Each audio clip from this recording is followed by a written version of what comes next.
Hello, welcome back to my channel Happy Learning Mathematics. So today we will be learning the 25th lesson from your textbook, which is the number line and Cartesian plane. So under this lesson we will be covering three topics, which are represent fractions and decimals on a number line, then represent the inequalities on a number line, and at last to represent parallel lines to x and y axes, which this will be on the Cartesian plane. So you all might have got the introduction of what are number lines and a Cartesian plane in your previous grades. So we will be covering these topics under this lesson. So hope you all will understand this lesson. So the first topic you will be learning today is how to represent the fractions and decimals on a number line. Okay, first we will look into the ways to represent a decimal number. Okay, so always remember, when you have been asked to mark a decimal number, always separate one unit to 10 equal parts. In that way it will be very easier for you to mark the point. For example, let's take the decimal number 1.2. Now since this is a decimal number, I have divided one unit into 10 equal parts, like your ruler. Okay, in your ruler it has been divided into 10 equal parts. Am I right? So since this is 1.2, it should be after 1, and 1.1, 1.2 should be here. So this is your 1.2 mark. Am I right? Let's take another decimal number, which is minus 0.7. Okay, you know minus 0.7 comes before 0 and in between negative 1 and 0 as well. So minus 0.7 is 7th line from here, which is this part. So this is your negative 0.7. Do you all understand? That's very easy, isn't it? Okay. The second thing we will learn to represent a fraction. So when you have been asked to mark a point of a fraction, always divide one unit into equal parts similar to the denominator. That means let's take the number 1/3. Okay, 1/3 means no whole numbers, 0 whole numbers, only the fraction is there, which is 1/3. Since the denominator is 3, we are going to separate one unit into 3 equal parts. So look at it now. I have divided into 3 equal parts. So 1/3 means it comes between the number 0 and 1, and it should be here. Okay, this is your 1/3. Let's mark another fraction in here, which is, let's take 1 into 2/3. Okay, so here this number should come between 1 and 2. Since it is 2/3, the denominator is 3, so it has been divided into 3 equal parts, and the second mark after the number 1. So this is your 1 into 2/3. Do you understand? So this is how you mark a decimal number. Okay, so if the denominator changes, you can easily change the way you divide each sections into matching with the denominator of that fraction. Okay, so let's move on to the next section now. Next, we will identify few points marked on a number line. So look at this number line. It has been separated into 10 equal units. Okay, equal parts. One unit has been separated into 10 equal parts, and I'm going to mark a point somewhere over here as A, and let's say this one as B. So what does the point A represents? Now you can either write it as a fraction or decimal. Both are correct, but this, since this has been separated into 10 equal parts, I am going to write it as a decimal number. Okay. Now this is in between 1 and 2. So it's going to start with 1 point, and it is in the first, second, third, fourth, sixth, fifth and sixth line. So it is going to be 1.6. Am I right? And let's look at the next point, which is B. It's in between 0 and negative 1. So it is going to begin as negative 0 point. Let's count the term 1, 2, 3, 4, 5. So it's negative 0.5. So this way you can write it out. Now let's come into the fourth one, this number line. Okay, so let's count how many parts it has been separated into. As you can see, 1, 2, 3, 4, 5 equal parts. So remember, we have to write this in a fraction with the denominator number 5. So I'm going to mark few points. Let's take this one as x and this one as y, and let's take another point in here as z. Now let's write the fractions. X is equals to, since this is in between 0 and 1, so no whole number will be coming, right? It won't be a mixed number, only a fraction will be there. So it is going to be 1, 2, 3, 4, 4 fifths. Do you understand? Now let's write the value of y. Now it is in between 2 and 3. So the whole number is going to be, the mixed number fraction is going to start with 2, and this is the second part of 2. So it is 2 fifths. Do you understand? This 5 came because it has been separated into 5 equal parts. Then let's write the value of z. It's in between 0 and negative 1. So it has no mixed number. It will 0. Start with 0. So we don't write the value 0 there. So just the fraction will come as, it's the second part.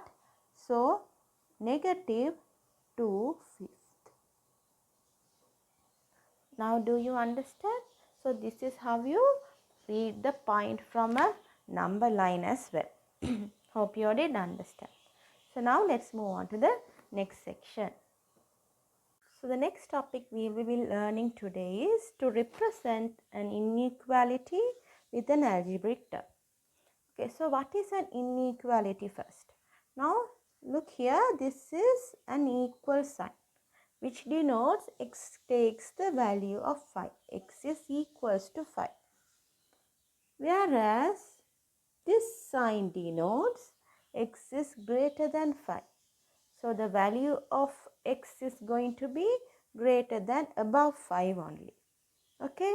So these are the signs where we use to denote inequalities. Okay. It can be this. The meaning of this is greater than, and this is less than. This is greater than or equal to.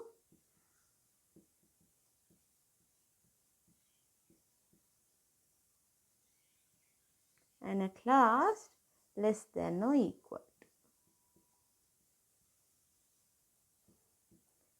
Than or equal to. So let's look at some examples in order to get some clear idea of this inequality sign. I have written 2 examples in here. So how do we read this? This is x greater than 3. So what are the possible integral values? Now what is integral? The whole number values which will x take as. Okay. So now since this is greater than 3, the values of x can be 4, 5, 6 and so on. Do you understand? And here you have this sign in here. That means greater than or equals to 3. So x takes the values of 3, 4, 5, 6 and so on. Did you understand the difference? So here the 3 doesn't come as the integral value. Here it comes because we do have an equal sign as well. Okay. So now how do we represent these two values in the number line? Okay. So first one is x is greater than 3. Okay. So let's draw the number line first. Right. Since x is greater than 3, we used to denote the point, an unshaded point should come because we do not have an equal sign there. And after that, greater than denotes the right hand side of the number line. So you should darken this area. Or you can use a different color pen as well. Okay. So this is how you denote the value which takes for x is greater than 3. Look at the second example. X is greater than or equal to equal to 3. So the difference here is you should shade the point color and then darken the greater part of other than 3. Do you understand? So this is how you denote this in a number line. Okay, I'm going to use another example as well from negative numbers. So let's look into that. So the third example is going to be y is less than or equal to -1.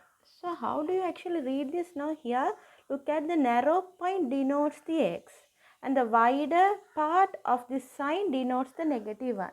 So the meaning is y is lesser than this -1. So in case they give it the other way around like this, you should not get confused. Okay. Here also should read as y is less than and equal to -1 because the narrow point denotes the variable y. Do you understand?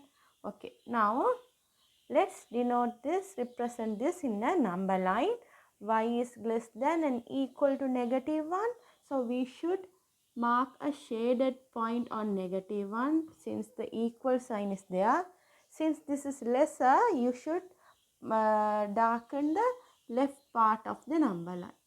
Do you understand? This is the lesser part of -1.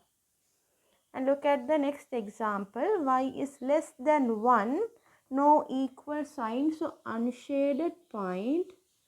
And since this is lesser than 1, left side of the number line should be dark.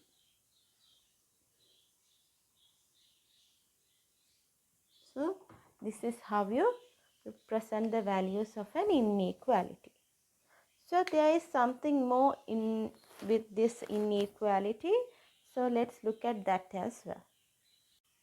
Now let's try to represent these into the number line. Now look at this inequality. We do have two inequalities. So if we do have two inequalities, we have to express the fact that at least one of the two inequalities should be satisfied. Okay. So here you can say this is x is less than -1 or x is greater than 2. So first we will denote this, since this as an equal sign, -1 the point should be shaded and less than denotes the left side of the number line. Okay. Now coming to the second inequality, which is x is greater than 2. So unshaded point because no equal sign in here, and greater than means on your right side of the number line. So this is how you represent both the inequalities on one number line. Okay. Look at this example. So x is in between the values -1 and +1. So both the values doesn't have equal sign. That means x takes the value in between these two, excluding the values -1 and +1. So we should not shade the points and then darken the area in between. Okay, and let's do this one. X is in between -3 and +2 in equals to -3 as well. So this point must be shaded where this shouldn't. Then mark the in between area. Darken the line in between -3 and 2. So that's all under this topic, children. Hope you all did understand. You can practice the exercise from your textbook in order to get more idea on about it. So let's move to the Cartesian plane now. So as you all know, this is a Cartesian plane. So you all might have learned about this in grade 7. Anyway, I'm going to give you a summary of it. First, we'll see how to mark the coordinates of a point. So here I do have marked few points in here. So let's write the coordinates of A. Okay. So what do you write first? You always should mark the, take the x value first. So here the x value, this is your x-axis, this is your y-axis. On point A, x takes the value of 1.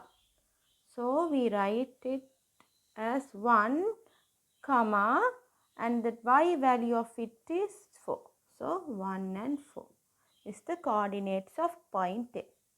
Okay. So let's write for the point B now. Okay.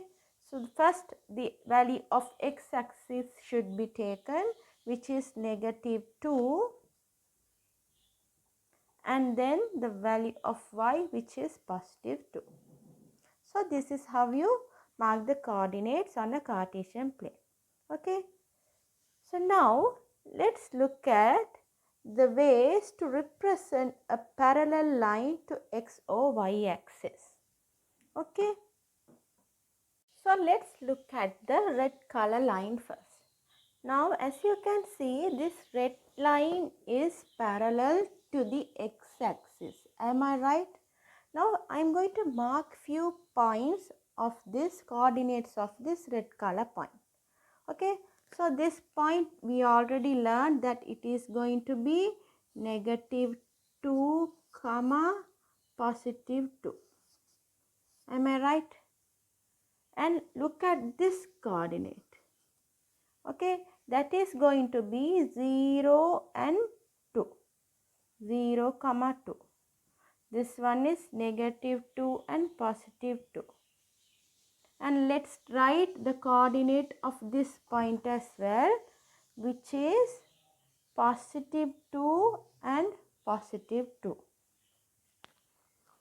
Okay, let's write one more from here, which is 3 and 2.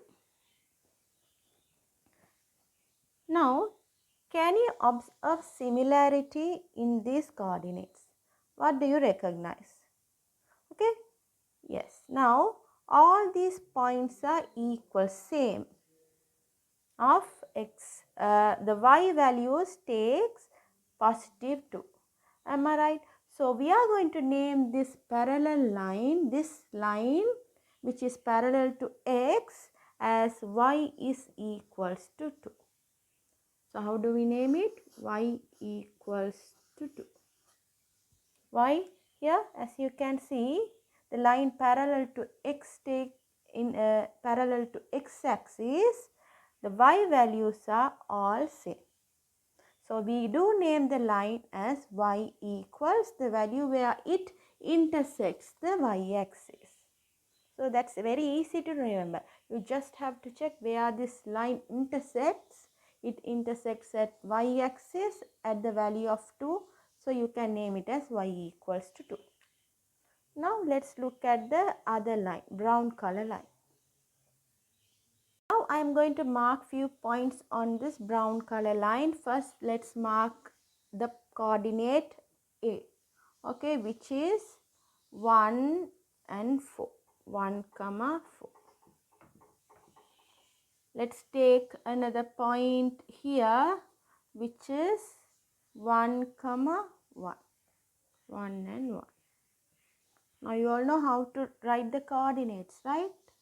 So let's write the point of this, which is x-axis first, which is 1 and negative 1. And one more point, children. Let's write this one, which is positive 1 and negative 2. Now what do you recognize? Can you see that all the values of x are being same in here? So x takes the value of 1. So remember, the line parallel to y-axis is named as x equals to 1. Or else you can remember as, since this is intersecting the x-axis, it has to start with x and the intersecting point is positive 1. So x equals to 1. So in that way, you can remember to name the lines parallel to x or y axis. Okay, so that's all under this lesson, children. It's a very easy lesson. All you have to do is draw stuff, draw lines and mark the points correctly. So that only takes time. Other than that, this is the easiest lesson. So I'll see you in the next video. Have a nice day. Bye.